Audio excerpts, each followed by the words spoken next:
Começa agora o programa Bem Viver, uma prosa sobre saúde, bem-estar, comida e agroecologia. Produção Rádio Brasil de Fato.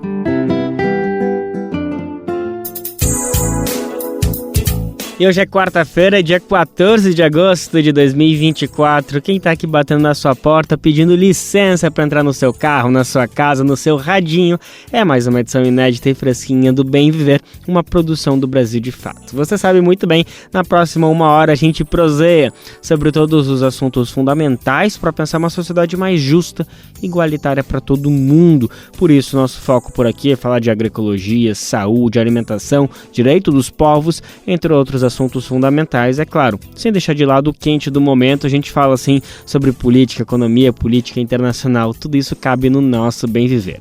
Meu nome é Lucas Weber, eu tô contigo na próxima 1 hora, bora saber quais são os destaques do programa de hoje que tá só começando. Um papo com Silvério Pereira. O artista conversou com o Brasil de Fato sobre a sua nova peça que está em circulação aqui em São Paulo e também sobre os desafios na carreira. Corte de gastos leva à queda no PIB e até aumenta o endividamento público, aponta estudo da USP.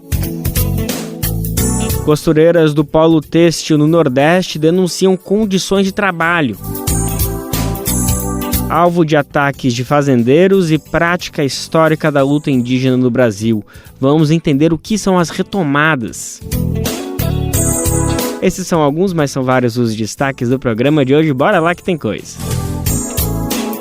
E o Bem Viver de hoje tem a alegria e a honra de receber Silvério Pereira, ator de cinema, TV, teatro, cantor, que está em turnê nesse momento aqui em São Paulo com a peça Pequeno Monstro. A direção é de Andréia Pires. É um solo com um tom autobiográfico, mas que se expande porque fala de um tema nacional e urgente, que é a violência, a discriminação contra a população LGBTQIA+, com foco especialmente na infância, na relação com a própria família. A gente vai falar sobre isso, celebrar, convidar todo mundo. Eu não quero terminar essa conversa, Silvério, sem convencer todo mundo de prestigiar essa peça, porque realmente está maravilhosa, está fantástica. Mas antes de falar mais sobre ela, deixa eu te cumprimentar e agradecer a tua disponibilidade para atender a gente aqui do Brasil de Fato, viu, Silvério? Lucas, prazer estar aqui com você, pessoal do Brasil de Fato. É sempre um prazer estar batendo um papo com vocês são maravilhosos. E acho que é isso, assim, a gente precisa realmente falar sobre esse assunto, vamos aqui conversar e que as pessoas estejam aqui para nos ouvir sobre esse relato que é no teatro, mas também que é uma denúncia sobre o que acontece no dia a dia na nossa sociedade. Sim, exatamente. É impossível sair da peça sem sair reflexivo, tocado, pensando em si, pensando na sua relação pessoal com a sua família. Enfim, eu acho que a gente precisa prestar esse serviço de convencer as pessoas de prestigiar essa peça. A gente já explica direitinho, os ingressos estão esgotados, mas não tem problema, eles vão ser redistribuídos, os remanescentes, 1 hora antes de cada apresentação. A gente já faz esse serviço direitinho, mas antes eu queria falar um pouquinho, Silvério, sobre essa tua múltipla presença artística. É formidável, né? Como você vem atuando em todas as posições, né? Em diversos campos, seja no cinema, teatro, novela. E é muito bacana porque, pelo que eu entendi, essa peça representa a tua retomada aos palcos, né? Tu estava 12 anos afastado da dramaturgia em si, nesse período, né? Brilhou em Bacurau, Serra Pelada, também no cinema, né? Consagrado lá com Ezequiel no Renascer, lançou um álbum em homenagem ao Belchior e agora está de volta ao teatro. Silvério, eu queria entender um pouquinho se isso para ti sempre foi natural, sempre foi algo que você se sentiu confortável em estar dialogando com essas diversas formas artísticas, expressões artísticas, ou se teve algum momento na vida que tu se sentiu limitado a ficar preso dentro das caixinhas que a gente sabe, que muitas vezes a sociedade nos impõe a dizer que a gente só pode ser isso ou aquilo. Enfim, é algo natural para ti? Teve uma virada de chave para tu conseguir se expressar dessas múltiplas formas? Então, querido, eu acho o seguinte, eu sempre gostei desse lugar da hibridação de linguagens, assim, no teatro para mim sempre foi muito importante. Eu fui criado dentro do teatro como essa pessoa que tinha que beber de todas as outras influências. Eu sempre construí os meus personagens a partir de referências cinematográficas, da televisão também, a música como esse lugar também de dramaturgia. Eu tenho uma coisa na música dentro das minhas peças que vem muito do Bertolt Brecht, que já usava das canções, né, para fazer da música um lugar de dramaturgia também, de continuação de texto, e não só uma trilha sonora, mas sim para continuar falando sobre o assunto que ele quer demonstrar no espetáculo, no texto, na peça dele. Então, assim, eu sempre gostei desse universo. Eu confesso que eu nunca me vi dentro deles assim separadamente. Eu fui para o Sudeste na tentativa de mostrar o meu trabalho lá do Nordeste, assim, chegando com a minha peça de teatro, fazendo temporada, fazendo circulação com o meu teatro, e de repente uma produtora e uma autora, a Glória Pérez, me viram ali assistindo o meu espetáculo, me chamaram para fazer a primeira novela em 2017, que foi A Força do Querer, e aí de lá para cá, nesses últimos 7 anos, eu fui engolido por esse universo aí do audiovisual. E aí a outra loucura é que, dentro do audiovisual, como eu cantava nas minhas peças de teatro, as pessoas achavam que eu era cantor. Então, sendo que eu só cantava as músicas das minhas peças, eu nunca tinha estudado música. E aí o audiovisual sempre me colocou para cantar nos meus projetos, tanto na novela como nos filmes e tal. Eu falei, pô, acho que agora eu preciso começar a estudar música. E aí comecei de fato a ter aulas de música, assim, procurar um professor para entender o meu timbre, né, quais são as músicas que eu posso, qual é o meu alcance vocal, matematicamente, cientificamente, como funciona a minha voz. Então, nos últimos 4 anos eu venho estudando isso. Então, uma coisa foi puxando a outra, e aí eu fui me dedicando a essas áreas individualmente, assim, cada uma delas com o seu tempo, com a sua técnica. É muito mais claro para mim hoje que o cinema é completamente diferente da televisão, que é completamente diferente do teatro, mas que todos esses mecanismos artísticos precisam de uma dedicação, porque todos eles têm uma técnica, têm uma ciência, têm um estudo para ser feito. Nossa, isso é muito bonito, é muito importante a gente escutar, porque muitas vezes a gente que está desse outro lado, vendo os artistas atuarem, se expressarem, a gente imagina, é algo de dentro, é algo natural, tudo bem que ensaia, mas tem muita matemática, tem a ciência da arte, precisa ser estudado, os limites, potências, até onde vai, isso é muito fascinante. Tu, na tua resposta, pode falar, por favor. Não, eu acho que é isso que você está falando, assim, eu tenho muito prazer em poder falar do meu ofício como qualquer ofício, né? Eu gosto de dizer que, assim, o respeito que eu tenho pelo ofício do meu pai, que é um pedreiro, da minha mãe, que é uma lavadeira, eu que sou artista, da minha irmã, que é professora, do meu irmão, que é vendedor. Então, assim, todos eles, na sua profissão, dedicados, estudados para se dar bem nas suas profissões. Então, se não existe algo que é melhor porque você é artista, você se sente melhor por alguém que é vendedor de loja. Não, a gente trabalha, e a gente estuda, e a gente se dedica a isso. Então, se você tem amor pelo seu ofício, quando eu falo do meu pai e da minha mãe, são duas pessoas que têm amor por ser lavadeira, por ser pedreiro, e ensinaram isso pra gente. Mas esse amor pelo ofício só é possível através da dedicação, do estudo. Eu nunca fui um artista que confiou completamente no talento, eu sempre fui um artista muito capaz de pensar que o talento é apenas uma das possibilidades que a gente tem de se tornar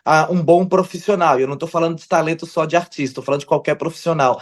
Mas se a gente não atribuir a isso o estudo, a dedicação, essa ciência, a gente não consegue chegar no lugar de êxito. Silvério, na tua resposta anterior, tu estava falando um pouquinho dessa tua migração, dessa tua descida do Nordeste, tu que é de Mombaça, no Ceará, no interior cearense, e vem para o Sudeste, para o Rio de Janeiro, São Paulo, começar a se expressar, investir nessa tua carreira artística. Tu comentou um pouquinho, eu queria te ouvir um pouquinho mais sobre como foi esse processo, sobre, eu imagino que ainda está acontecendo, né? A gente conversa com outros artistas que muitas vezes se deslocaram e vieram e se estabeleceram e se deram bem, ficaram, mas tem aqueles também que voltam e permanecem. Existe essa relação para ti entre o permanecer e o ficar, se é um local pacificado, porque a gente entende que às vezes traz muito de uma bagagem, mas às vezes se perde. É uma balança que tu ainda leva em consideração? É uma balança, sim, mas eu sou de uma outra geração que diz que a gente não precisa ficar aqui, no Sudeste. Eu sou de uma geração que fala sobre a questão de que o mundo hoje está tão pulverizado e tão plural, as distâncias estão tão menores, é tanto que a gente está aqui conversando virtualmente, né? Então, podendo trocar esse diálogo virtualmente, em que eu acho que a gente não precisa mais desse deslocamento. Sabe, isso era uma coisa lá atrás. A geração que veio antes da minha dizia: para ser artista é preciso se mudar para o Rio e São Paulo e viver no Rio e São Paulo para ser reconhecido como artista.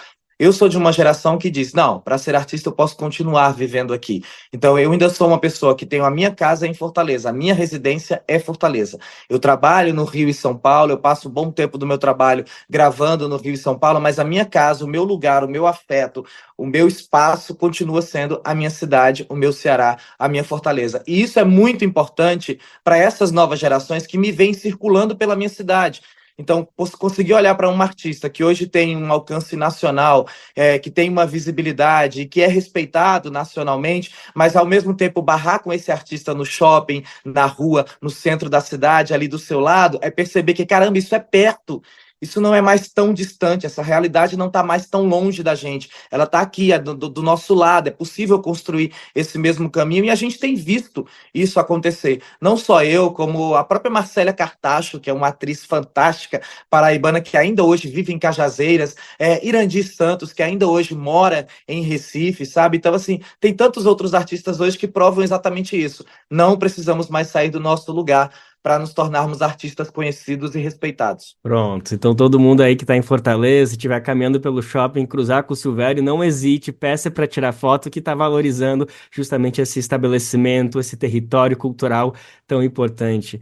Silvério, falando ainda um pouquinho sobre a questão do território, na própria peça você começa a comentar, você puxa um pouquinho da cronologia da sua família e você fala que, por exemplo, seu avô, se não me engano, era presidente do Sindicato dos Trabalhadores Rurais. Eu queria te ouvir um pouquinho se essa relação com a terra, com o sindicalismo, com a luta pela terra, pelo direito de plantar, ainda de alguma forma faz parte do teu imaginário, por exemplo, alguma relação com a MST, não necessariamente de estar afiliado, mas se quando você vê a articulação do movimento dos trabalhadores sem terra, ainda te remonta algum imaginário da tua infância, de tudo que você carrega dessa geração um pouco mais antiga, mas que ainda com certeza está presente na tua educação? Isso é muito especial para mim, porque a premissa desse trabalho, desse espetáculo Pequeno Monstro, é um resgate sobre a minha história, sobre a minha origem. Eu começo a retornar para a minha cidade de Mombaça, que é uma cidade no sertão central do Ceará, 60 mil habitantes, e eu saí dessa cidade muito jovem, com 13 anos, exatamente porque eu não me identificava naquele lugar. Era um lugar que eu já entendia desde pequeno que se eu permanecesse ali, eu não iria realizar os meus sonhos, não iria me tornar o artista, a pessoa que eu sou hoje, exatamente por conta das adversidades políticas, educacionais, sociais que existiam naquela época, na década de 90. A gente está falando aqui da década de 90, onde eu passei por todas essas questões de estereótipos, caricaturas que se falam de Nordeste. Para mim, isso não é alheio a quem eu sou, isso é real. Assim, eu convivi com a fome, eu convivi com a sede, eu convivi com a falta de água potável, de ir atrás das cacimbas a 10, 15 quilômetros de distância, carregando balde de lata na cabeça, nos ombros, então, para poder ter água em casa. Então, quando eu reconheço esse lugar e eu volto para minha cidade e começo a questionar os meus pais sobre quem somos, qual é a nossa família, de onde vêm os meus avós? E aí eu descubro que eu tenho duas avós indígenas, uma manauara e outra cariri, que é do sul do Ceará, e a outra vinda de Manaus. E aí eu descubro que eu tenho um avô preto retinto, e esse avô preto retinto foi presidente do Sindicato dos Trabalhadores Rurais de Mombaça, então reconhecido em toda a cidade, toda a região, como presidente de um Sindicato dos Trabalhadores Rurais, um homem preto retinto. Para mim isso é de uma grandiosidade absurda. E aí isso faz todo sentido, porque ao entender essa minha origem, essa minha história, eu reconheço o meu cabelo, eu reconheço as minhas feições, os meus traços, o meu lábio grosso, o meu nariz afilado, sabe? Eu reconheço, enfim, a minha religiosidade, quando eu vou mais a fundo e descubro a relação dos encantados que a minha avó indígena traz para dentro da família, do meu primeiro tio macumbeiro, que começa a trazer também essa origem dos orixás para dentro, da crença nos orixás para dentro da família, que é de onde eu faço parte, que faz parte da minha religião hoje. Então, assim, reconhecer as nossas origens é fundamental para a gente se entender enquanto pessoa e conseguir, de fato, um lugar na sociedade. Porque a partir do momento em que a gente tem essa base estabelecida, aí a gente consegue, de fato, alcançar mais objetivos. Porque você se sente mais empoderado, mais poderoso, mais, de fato, dono de si. Porque você carrega essa história.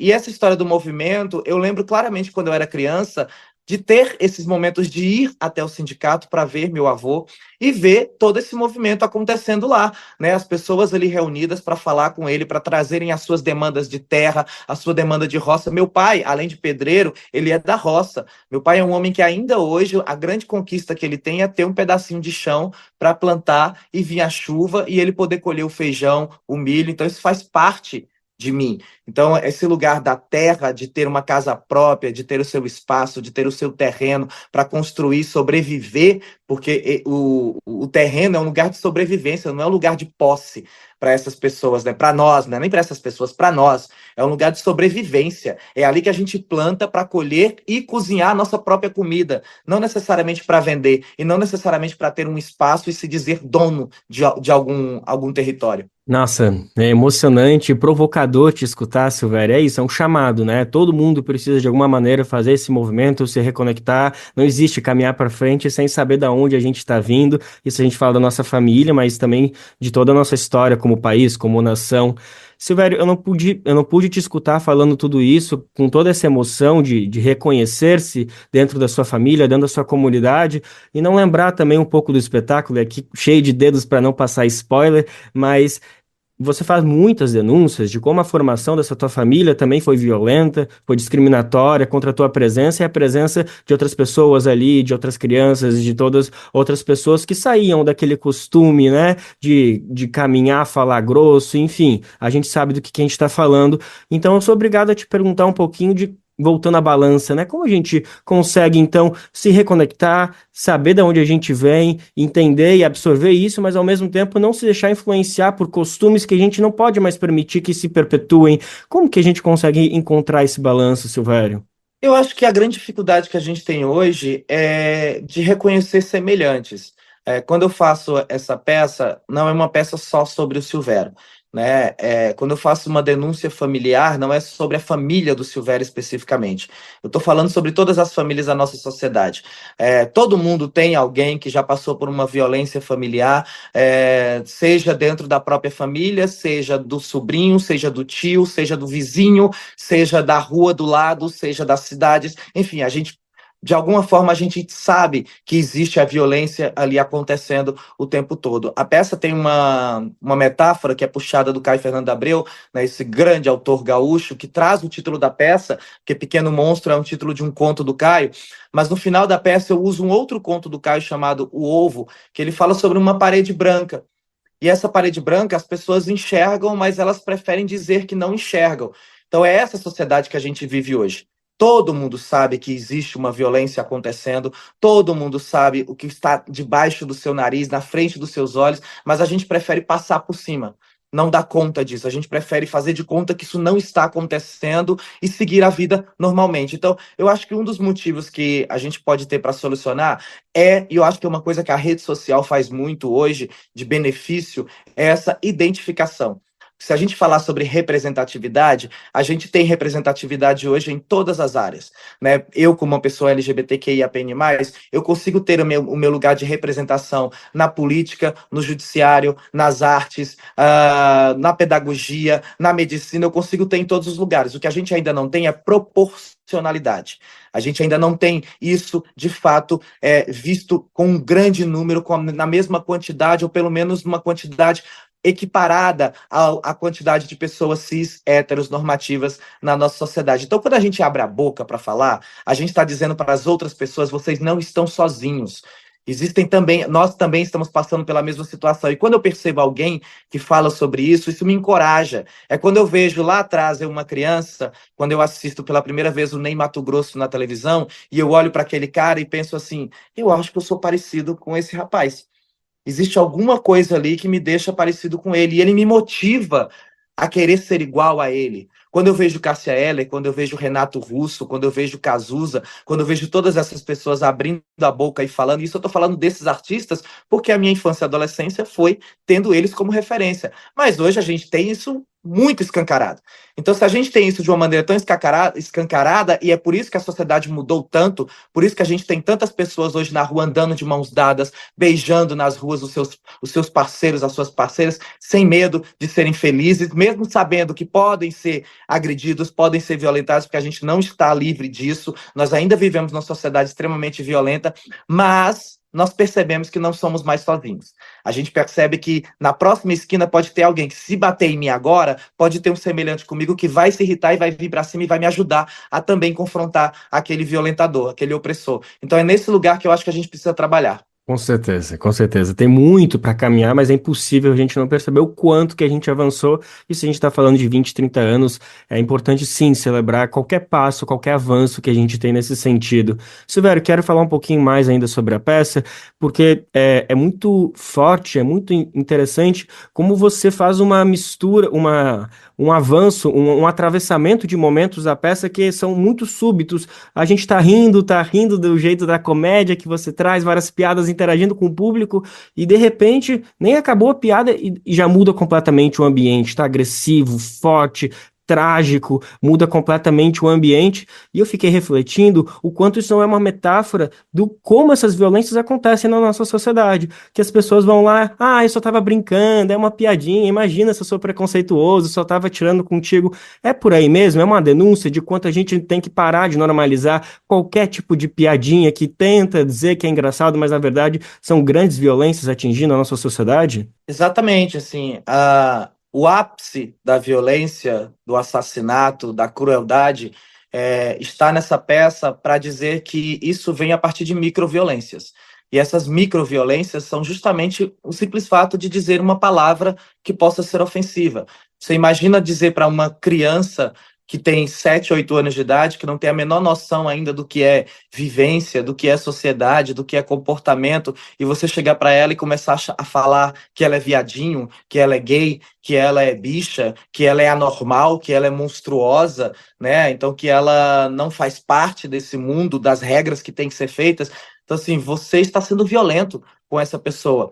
E se você é direto, é uma violência, mas o simples fato de dizer, ei, bichinha, ei, Guizinho, que aparentemente parece só algo muito engraçado, você não sabe onde isso afeta o outro. Você não sabe o quão isso pode ser doloroso, traumatizante para aquela pessoa. E essa palavra é ela quem faz com que lá na frente, essa mesma pessoa que fala bichinha, gayzinha de uma maneira talvez para ela um pouco mais engraçada e simples, é essa mesma pessoa que fortalece daqui a alguns anos o mesmo cara que mata, que assassina, que violenta, que estupra. Então, é a gente falar sobre cuidado com as brincadeiras que se faz hoje, porque é esse micro que pode se tornar algo extremamente cruel e devastador. Programa Bem Viver, sua edição diária sobre saúde, bem-estar, comida e agroecologia. Silvério, eu queria conversar um pouquinho contigo também sobre grandes personagens que você consagrou no cinema, nas novelas, que são personagens LGBTQIAP+. Por exemplo, o Ezequiel no Pantanal, o Lunga no Bacurau, pelo que eu entendi também, seu próximo personagem na novela das 6, Garota do Momento, também vai ser uma pessoa drag. Eu queria te ouvir um pouquinho se esse é um local que você procura, se você se sente às vezes empurrado, obrigado a estar, se é uma relação harmoniosa, porque a gente sabe que às vezes os estereótipos acabam sendo impostos pelas pessoas e até como forma de caixinhas limitadoras. É algo que te atravessa nesse sentido ou, na verdade, você que quer ocupar esses espaços justamente para poder exercer essa representatividade que você bem falava antes? Eu não estou mais preocupado em ocupar esse espaço nesse tipo de personagem. Eu acho que hoje eu tento construir uma carreira que diz a identidade do Silvério na vida real não tem nada a ver com a identidade artística do Silvério. O Silvério é um artista que ele pode construir qualquer personagem. Antes, eu tinha muita preocupação com isso com relação à minha carreira na televisão, na teledramaturgia, que pudesse me encaixotar, me colocar no estereótipo de ator que só faz personagens LGBTQIAPN+. A partir do momento em que o cinema e o streaming me começam a convidar para fazer outros projetos que não estão dentro dessa caixa, eu me sinto satisfeito. Eu me sinto um artista que diz, bom, não tem problema nenhum hoje dentro da teledramaturgia, dentro da televisão, executar esses personagens, desde o momento em que, utilizando da minha ética, do respeito e do objetivo que eu tenho com a minha comunidade também, da importância que eu tenho para a minha comunidade, da minha voz, é que lá dentro, fazendo esses personagens, eu tenha direito de fala, eu tenha direito de opinar, de dizer quando as coisas estão certas ou erradas, quando o roteiro é de fato favorável para a nossa comunidade ou quando o roteiro mais prejudica do que colabora. Então, assim, eu só aceito fazer personagens desse tipo se eu tiver esse lugar, se eu tiver esse poder de fala, de poder contribuir para que a gente, de fato, a gente sabe que a televisão, ela entra na cabeça do espectador. É um projeto que está todo dia martelando na cabeça de quem assiste uma informação. E a televisão, a novela, ela é justamente disso, ela precisa repetir essa informação, porque o espectador, às vezes ele assiste um capítulo, às vezes ele fica 4 capítulos sem assistir, depois quando ele volta a assistir, ele perdeu muita informação se todo dia for uma informação diferente. Por isso que a novela repete muito a mesma informação. Porque se você assistir um capítulo aqui, 5 dias depois você assiste de novo, aquela informação vai ser repetida, você tem como pegar o fio da meada novamente. Então, a gente acaba formulando ideias através de uma novela. Então, se é para formular ideias, que a gente formule ideias que, de fato, sejam construtivas. Então, não tenho problema nenhum hoje com isso, principalmente pelo fato de hoje eu ser uma pessoa dentro da televisão que tem esse poder de fala, de contribuição, e também porque fora da televisão eu tenho realizado os meus desejos como ator, que é de fazer personagens que não estão dentro desse círculo LGBTQIAPN+. E tu acredita que talvez seja a novela o grande canal de comunicação para a gente conseguir educar essas pessoas que tanto assistem a compreender a diversidade da nossa população, e agora eu falo em diversos aspectos? Eu acho que a novela é um dos principais canais, sim, porque, de fato, de todos os que a gente tem, ela é um dos mais abrangentes. Acho que a teledramaturgia e a música são das artes e dos espaços mais populares que a gente não tem menor noção, eu não tenho a menor noção de quanto que uma novela alcança de audiência de pessoas durante uma exibição de um capítulo, sabe? É um número muito grande, é um número muito monstruoso, que é uma coisa que, por mais que eu esteja fazendo o meu trabalho no teatro agora, com toda essa temática que a gente está falando, eu nunca vou alcançar com a minha peça, sabe? Pela dificuldade de ser, o teatro é um lugar efêmero, é um teatro presencial, né? É um espaço onde o ator precisa estar ali com o público, é um público reduzido, por mais que seja um teatro de 300 ou de 2.000 lugares, a gente nunca vai alcançar esse lugar da televisão, que chega a 70, 80, 100 mil pessoas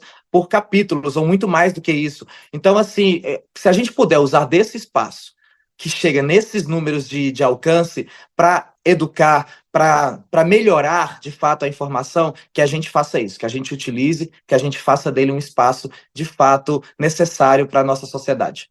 Maravilha. Silvério, agora só Mas eu não abro mão, sabe, Lucas? Mas é muito importante também dizer que eu não reconheço o lugar da televisão como o lugar do entretenimento, do lugar do comercial.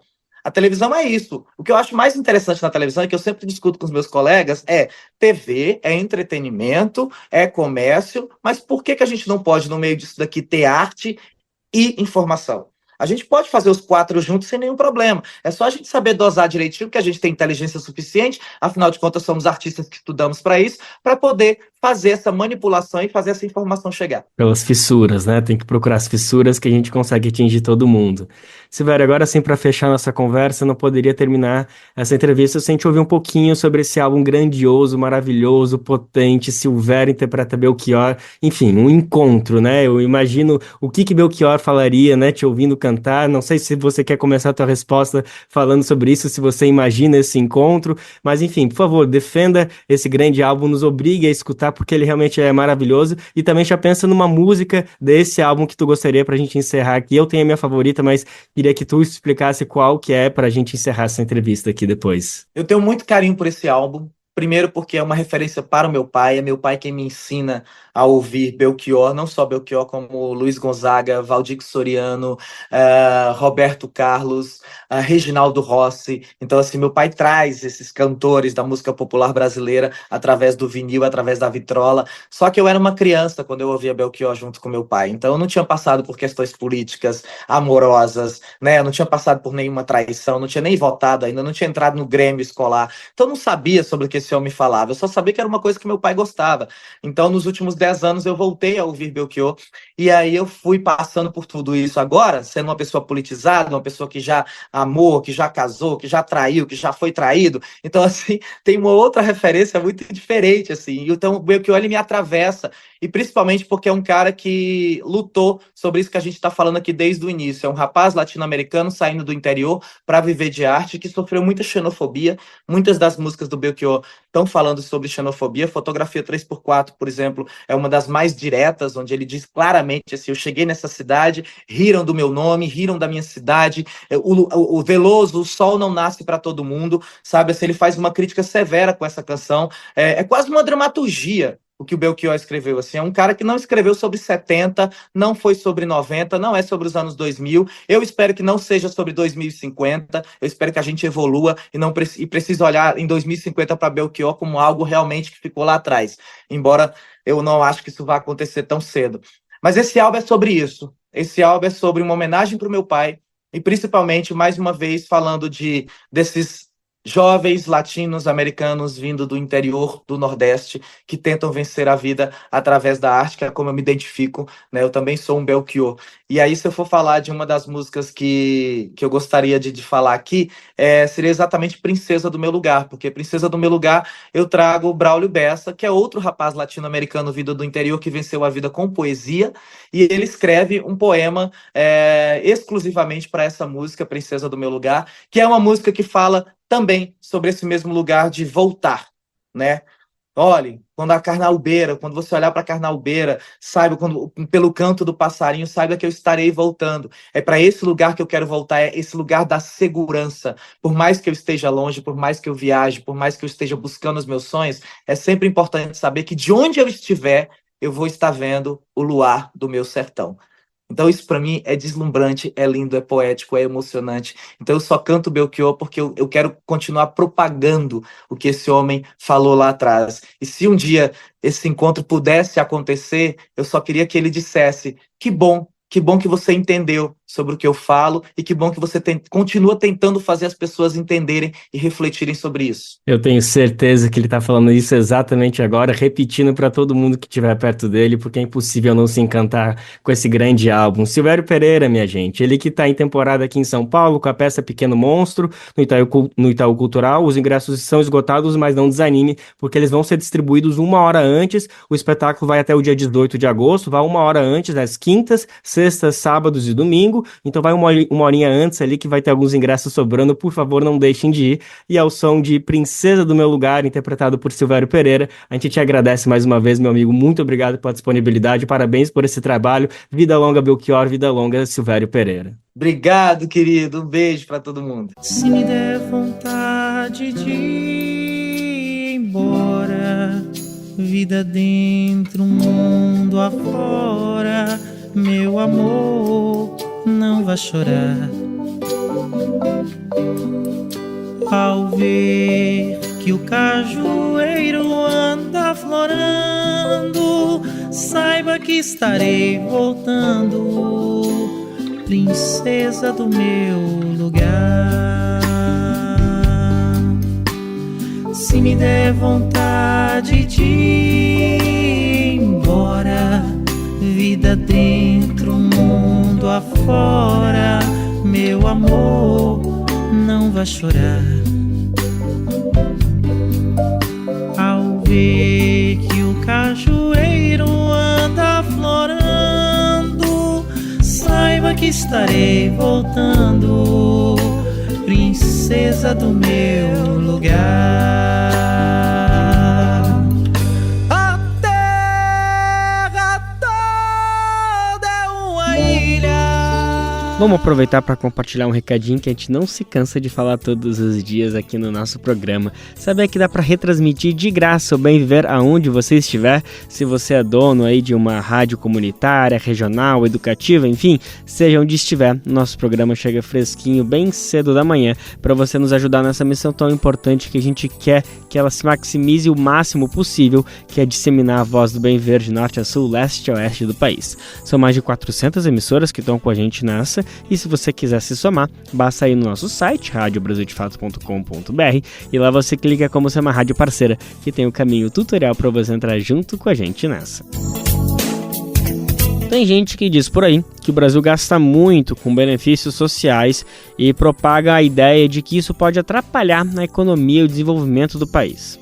As ideias, né, gente? É bem o contrário, gente, não é isso que acontece. Segundo uma pesquisa da USP, aumentar o gasto público com investimento e benefício social é mais eficiente para reduzir o endividamento do país do que cortar despesas.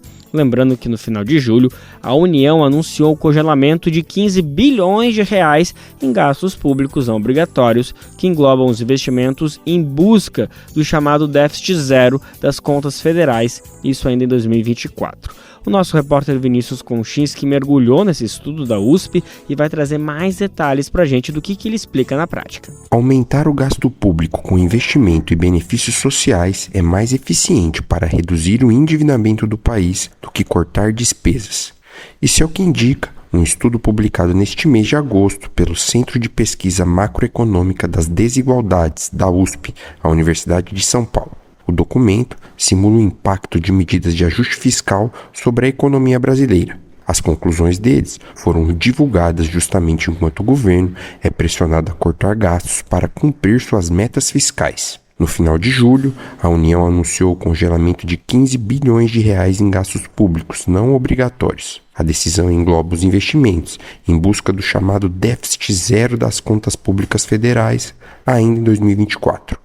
Isso acontece quando os gastos e as despesas se igualam. Em uma analogia cotidiana, seria como equilibrar o salário de uma pessoa e as dívidas que ela tem com um banco, por exemplo. O déficit zero visa estabilizar a dívida pública.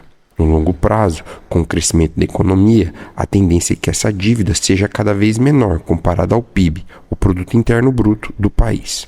Ou seja, a razão dívida-PIB ficaria cada vez menor. Na mesma analogia entre o país e uma pessoa, seria como aumentar o salário de uma pessoa e manter ou reduzir essa diferença em relação às suas dívidas. Em junho, a dívida bruta do governo alcançou 77% do PIB. De acordo com o estudo da USP, no entanto, se o objetivo do governo é reduzir a dívida PIB, cortar gastos não é uma boa alternativa. O alerta vale principalmente para investimentos.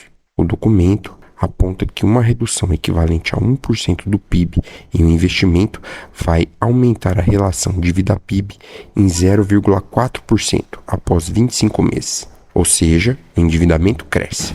É como se a pessoa cortasse os gastos, mas perdesse uma parte mais significativa do seu salário também. Já se o governo optar um caminho contrário e aumentar em 1% do PIB o gasto público com investimento, a relação dívida-PIB cairia 2,2% em 25 meses. O aumento do gasto derrubaria o endividamento, porque na verdade ele geraria o crescimento da economia. Como o endividamento é medido numa razão, uma divisão matemática entre o valor da dívida e do valor do PIB, o crescimento econômico acaba reduzindo a dívida. Segundo o estudo, o ajuste fiscal feito por meio de corte de gastos reduz o PIB. A redução de investimentos, equivalente a 1% do PIB, derruba o próprio PIB em 2,4% após 25 meses. Os autores do estudo recomendam, inclusive, que o governo aumente suas receitas por meio de tributos cobrados, principalmente dos mais ricos. Isso para poder gastar mais, investir mais, reduzindo assim cada vez mais seu endividamento. Confira mais detalhes da pesquisa na versão online desta matéria no site brasildefato.com.br. De Curitiba, para a Rádio Brasil de Fato, Vinícius Konchinski. Agosto, a gente tem o Dia da Luta contra a Violência no Campo. Para ser mais preciso, dia 12 foi justamente nessa segunda-feira, e ela faz referência ao assassinato da líder sindical Margarida Alves. No entanto, infelizmente, a morte de mulheres ainda é uma realidade em conflitos no meio rural, mesmo 41 anos após o assassinato de Margarida Alves. A alta foi de 16% em 2023. A maioria dos conflitos no campo está relacionada à disputa pela terra. Nos últimos 10 anos, as maiores vítimas fatais continuam sendo trabalhadores sem terra, seguido de indígenas. E aqui no Bem Viver, a gente sempre aborda sobre as lutas e conflitos a partir do acesso à terra. Afinal, para existir bem viver, é preciso que os territórios dos povos tradicionais sejam respeitados. E tem um tema nessa questão que é fundamental para que todo o Brasil conheça e saiba do que a gente está falando, que são as retomadas indígenas. Elas passaram a ser uma importante estratégia de luta e resistência dos povos no Brasil e, por conta disso, também são um grande alvo dos fazendeiros e da especulação imobiliária.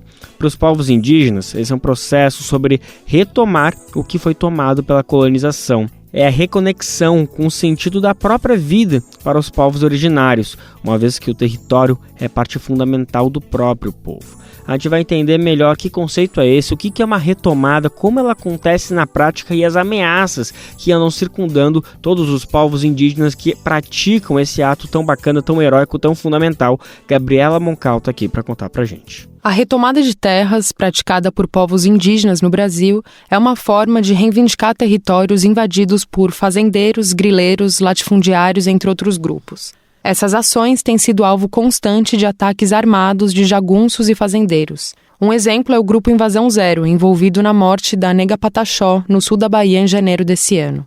Dinaman Tuxá, da APIB, a Articulação dos Povos Indígenas do Brasil, explica que se trata da recuperação de áreas que foram roubadas. Então, quando falamos de retomada, é no sentido também de retomar aquilo que foi nos tirado, é no sentido de dizer, que foi tirado algo e que nós estamos reivindicando e retornando e retomando aquilo que um dia foi nosso e que, devido a esse processo de colonização, que foi muito violento, foi nos tirado, foi nos tirado e foi nos roubado. Não só as riquezas, mas também a posse dos territórios a quais nós reivindicamos. Boa parte das áreas retomadas são territórios já reconhecidos e delimitados como de ocupação tradicional indígena. No entanto, por algum tipo de imbróglio judicial e morosidade do Estado, estão com o processo demarcatório estagnado. É o caso, por exemplo, das 7 retomadas feitas pelos Guarani Kaiowá na terra indígena Panambi-Lagoa Rica, no Mato Grosso do Sul. E também das outras 7 feitas pelos Avá-Guarani na terra indígena Guaçu-Virá, no Paraná. A primeira está com a demarcação paralisada desde 2011. A segunda, desde 2018. Ambos os territórios estão sobrepostos por fazendas e, sob os olhos da Força Nacional, têm sido cercados por caminhonetes e atacados por homens armados. Dinaman Tuxá reforça que as retomadas acontecem quando há uma ausência de políticas efetivas por parte das autoridades. E que essa retomada é uma retomada de direitos que está assegurado no nosso texto constitucional. É a retomada para a implementação de uma política que o Estado brasileiro, infelizmente, ainda não conseguiu concluir os processos de demarcação na sua totalidade. E para além da retomada, nós também afirmamos que nós fazemos uma autodemarcação. E essa autodemarcação também é dado devido à inoperância do Estado brasileiro em cumprir com as suas funções institucionais, que é demarcar as terras indígenas. E não demarcando, nós fazemos esse processo de autodemarcação para a garantia das nossas vidas e dos nossos direitos. Erileide Domingues, do povo Guarani Kaiowá, vive numa retomada na terra indígena Guairocá, rodeada por soja no município de Carapó, no Mato Grosso do Sul.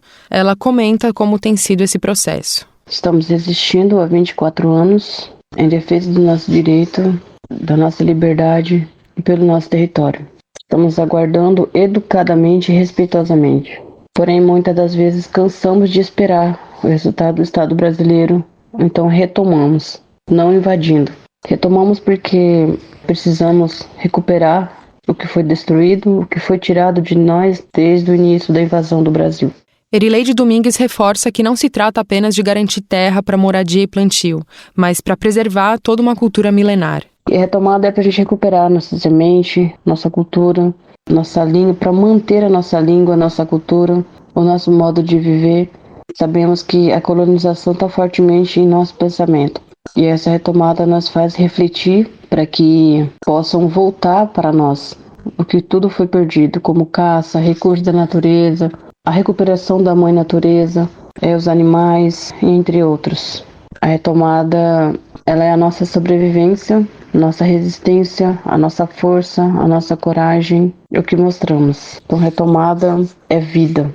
Populações indígenas praticam retomadas desde a chegada dos colonizadores em 1500. Porém, o termo começou a ser usado a partir dos anos 70, principalmente com a mobilização de povos Pataxó, Pataxó Ranhanhai e Quiriri. De São Paulo, da Rádio Brasil de Fato, Gabriela Moncal. Então já sabe, né? Sempre que você escutar sobre uma retomada indígena, saiba que são os povos originários do nosso país lutando para reaver e manter o que é seu por direito.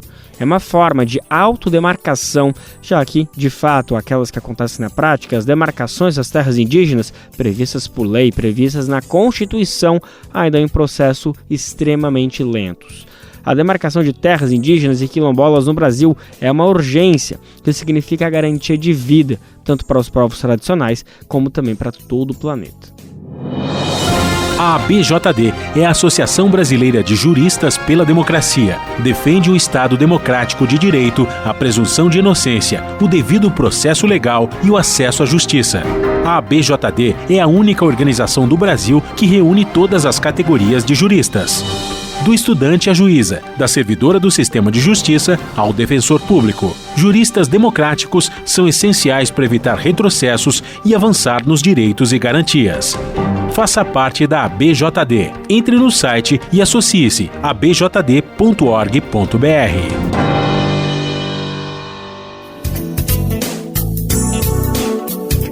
Bora falar sobre segurança alimentar? Olha só, o Brasil tem enfrentado desafios para reduzir o desperdício e fortalecer a doação de alimentos. Embora a gente tenha uma política nacional de doação de alimentos que é considerada forte, isso em comparação com outras nações, ainda é preciso avançar em muitos quesitos para garantir que não haja desperdício e que haja, sim, incentivo na ação de distribuição. Uma pesquisa recente apontou que 26 milhões de toneladas são perdidas na cadeia de suprimento brasileira todos os anos. É muita coisa, gente. A gente vai entender melhor que cenário é esse, quais são os desafios e os avanços possíveis. Quem está aqui para explicar para a gente é Nara Lacerda. Apesar de contar com uma política nacional de combate ao desperdício de alimentos, o Brasil ainda enfrenta obstáculos para avançar nas ações de distribuição. Segundo o Atlas Global de Política de Doação de Alimentos, são perdidos anualmente 42% do abastecimento alimentar brasileiro ao longo de toda a cadeia de suprimentos. O índice representa 26 milhões de toneladas. O levantamento avalia as políticas de doação de 24 nações frente aos desafios do combate à fome. A avaliação sobre o Brasil conclui que as ações ainda precisam de melhorias na legislação, subsídios e incentivos.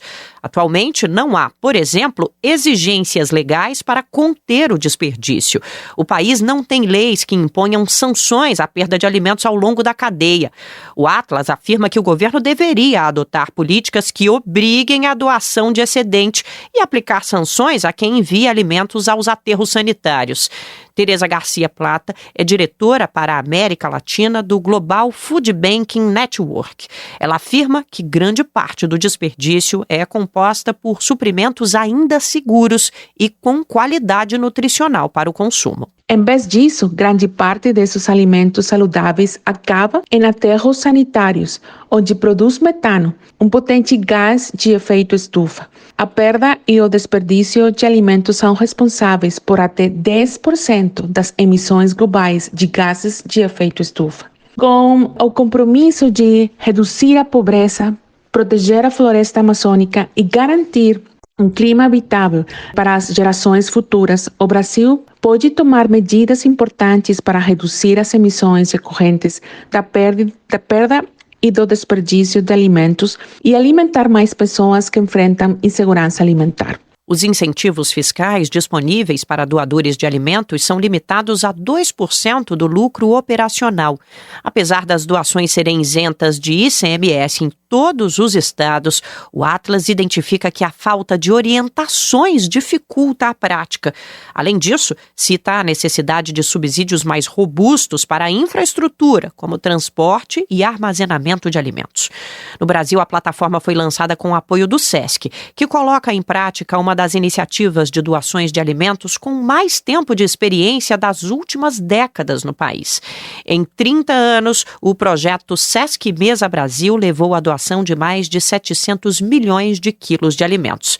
A diretora de programas sociais da entidade, Janaína Cunha, exalta o trabalho coletivo para esse alcance, mas pondera que as doações não resolvem a estrutura da desigualdade no Brasil e que é preciso ir além. Sabemos que essa é uma medida reparatória, né? Ela não traz aí necessariamente uma solução para o desequilíbrio social, mas ela efetivamente contribui para a melhoria, né, da condição de insegurança alimentar no país. O Atlas também aponta que é necessário ampliar o controle da segurança dos alimentos doados. Em novembro de 2022, a Anvisa lançou um guia de segurança alimentar para doação, fornecendo diretrizes detalhadas. No entanto, o guia não possui força de lei e a falta de padronização na adoção dessas práticas é um desafio. O Atlas sugere a incorporação dessas diretrizes aos regulamentos da Anvisa ou à legislação, garantindo que as práticas estabelecidas sejam obrigatórias. De São Paulo, da Rádio Brasil de Fato, Nara Lacerda. Bom, gente, para ninguém esquecer, a gente tem um encontro marcado de segunda a sexta, sempre a partir das 11 horas da manhã. Você confere o nosso programa pela radiobrasildefato.com.br para o mundo inteiro nos ouvir pela internet. Logo depois, é vez da nossa parceira de primeira hora, a RBA Rádio Brasil Atual, 98,9 FM, transmitir nosso programa aqui em São Paulo. Lembrando, então, que nosso programa fica disponível no nosso site para você fazer download, ouvir a hora que você quiser, e também dá para conferir nas principais plataformas de podcast, como Spotify, Deezer, iTunes e Google Podcast. Agora a gente vai trazer uma denúncia aqui no Bem Viver, apurada em reportagem pelo Brasil de Fato, diretamente no Pernambuco. Várias costureiras do polo têxtil do Agreste pernambucano denunciam as condições de trabalho das mulheres da categoria e os problemas de saúde em decorrência dessa situação.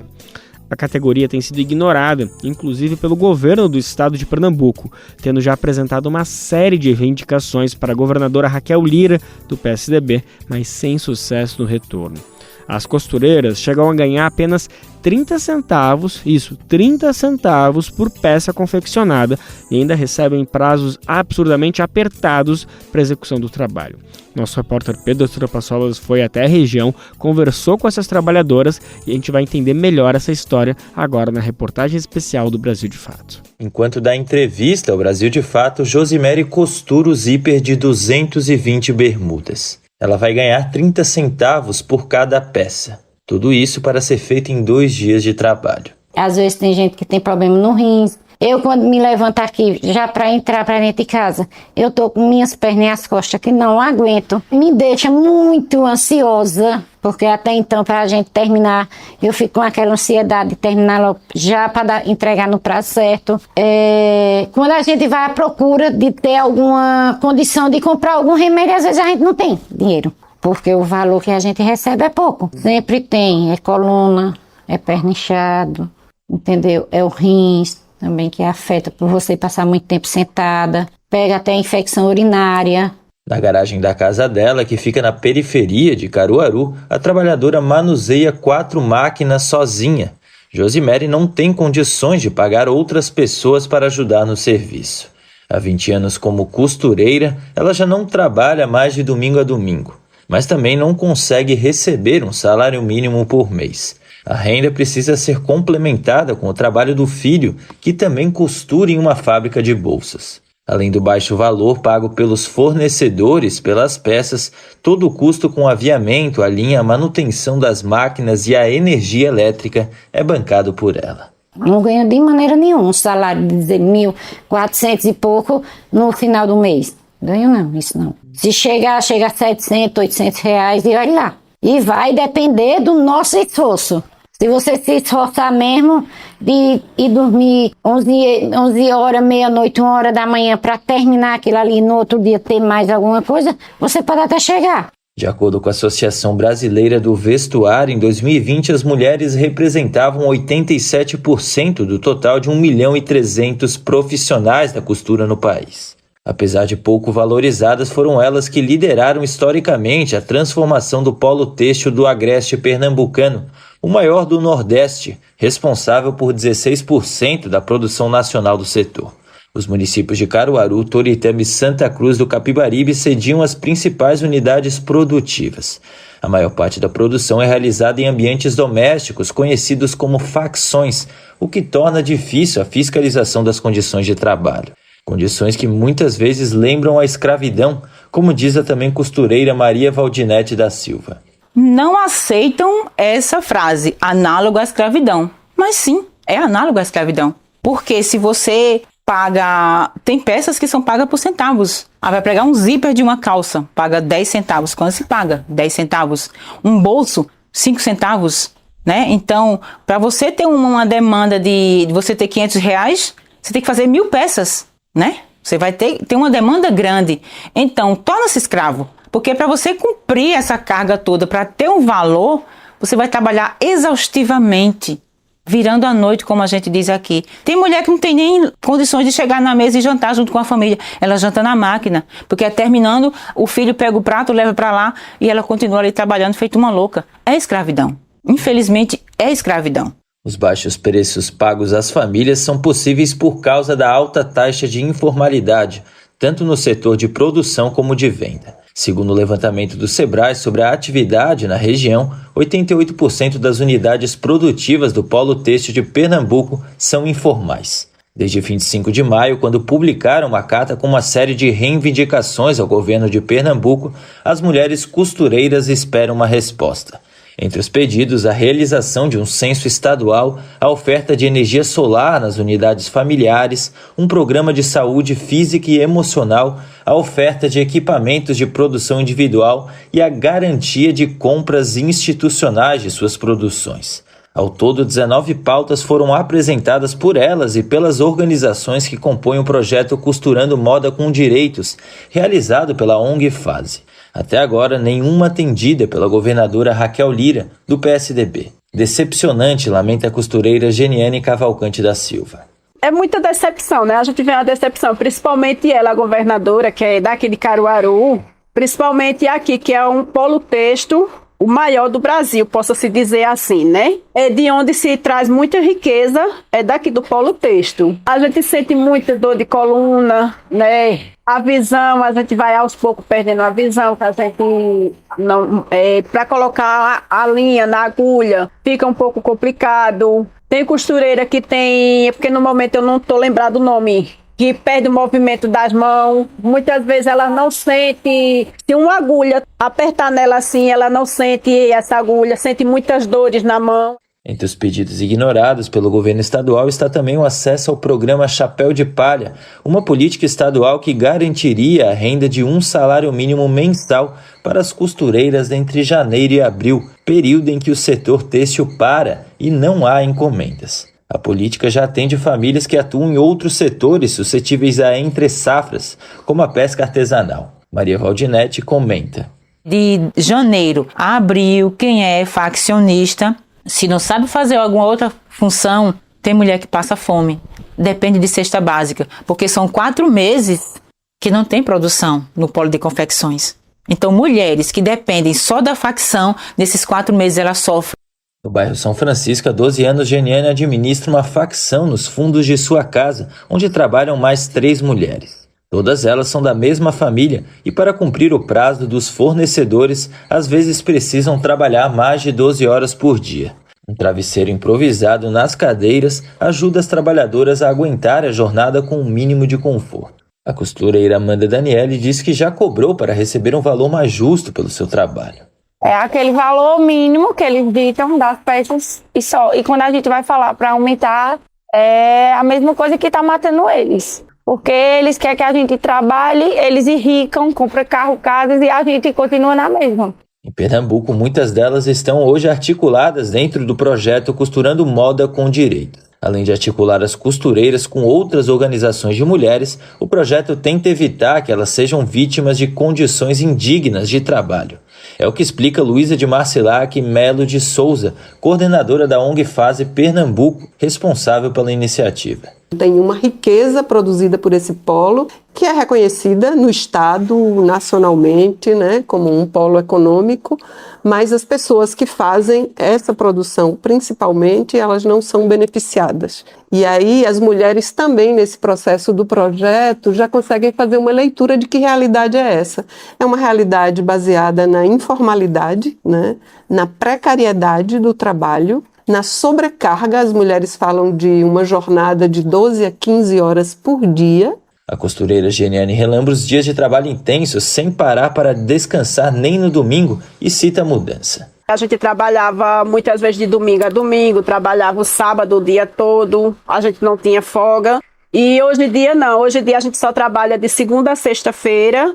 Na sexta-feira a gente larga de 4 horas da tarde. Ampliar a organização das costureiras na região, no entanto, ainda é um grande desafio, como explica Maria Valdinetti. Infelizmente, muitas fecham as portas para nós, porque elas têm medo de retaliação, têm medo de ficar sem trabalhar, né? Têm medo de uma perseguição e não abrem as portas para conversar com a gente. A colega Josimere cobra. A gente não está lutando por direito de ninguém, é pelo nosso. Se a gente vê que a gente tem o direito, então a gente tem de batalhar, a gente tem de ir em frente, certo? E batalhar pelo direito que a gente tem. De Caruaru, da Rádio Brasil de Fato, Pedro Estropaçolas. E a edição do Bem Viver de hoje fica por aqui. Amanhã a gente está de volta sempre a partir das 11 horas da manhã para o mundo inteiro nos ouvir pela internet, pela radiobrasildefato.com.br. Logo depois, a vez da nossa parceira RBA, a Rádio Brasil Atual 98,9 FM transmitiu o programa aqui em São Paulo. Lembrando que o Bem Viver vai ao ar em diversas rádios pelo país e a lista completa de emissoras que retransmitem o Bem Viver você encontra no nosso site, na matéria de divulgação diária do programa. Aqui a gente aproveita para agradecer esses veículos por estarem com a gente. O Bem Viver também fica disponível como podcast lá no Spotify, Deezer, iTunes e Google Podcast.